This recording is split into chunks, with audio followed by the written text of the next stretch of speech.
respect each other. We need to have these relations, and the stuff of that, of establishing that relationship, isn't. I don't think it's sufficient to talk about it in Marxist terms, because the bonds of community aren't just economic. They have all these other dimensions to it, which Marx wouldn't deny. He would just, focus on the economy as the engine, which it probably is, right? I mean, if we I don't know. Be clear about this. I don't know it's in your bank accounts, but if we accumulate, we add it up, what's in all of our bank accounts, right? You wouldn't even, it's not even visible to the executives of Morgan Stanley and Chase and all the rest of it. I mean, we're nothing. Even the American government basically is, and we don't even know what the real statements are of these corporate, mega corporation, mega economic entities are. They've got just enormous power to do stuff. But there are ways in which sometimes money doesn't always buy elections, right? And as I said in the book, and it's common knowledge at this point, but why was it that you take the Red Army away in 1989, and the whole Warsaw Pact collapses?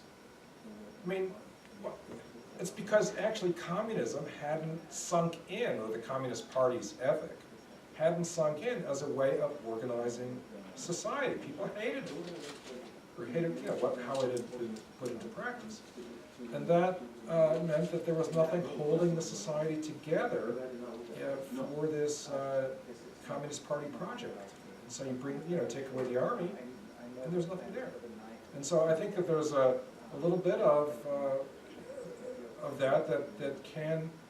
that's possible to think about occurring in our society. A little bit of that could have happened recently in a number of instances, which to me show the injustice and inequality of society. Right at the recession in 2008, what was the result? The banks got big. Just nonsensical as a response. Or think about Katrina, obvious maldistribution of governmental resources to problems, right? The whites get it, in Blackstone.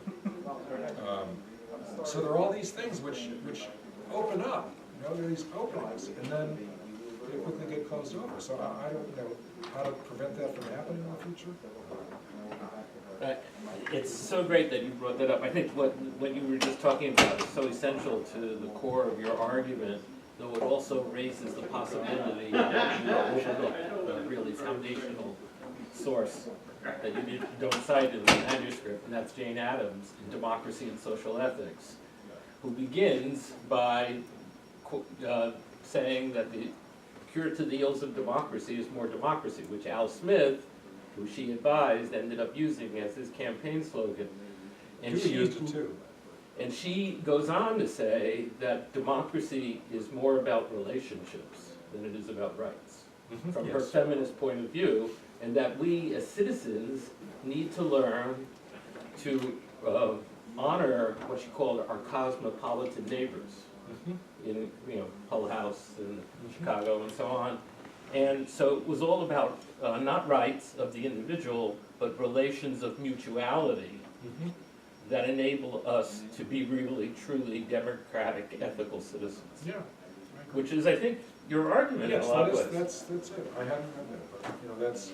Well, and this is related to your argument too about who's a theorist and what is the role of theory. She's never been recognized as a political theorist, and this was her first book. And she found that Hull House as a place where she could write, ironically. And she would hold these sessions with people.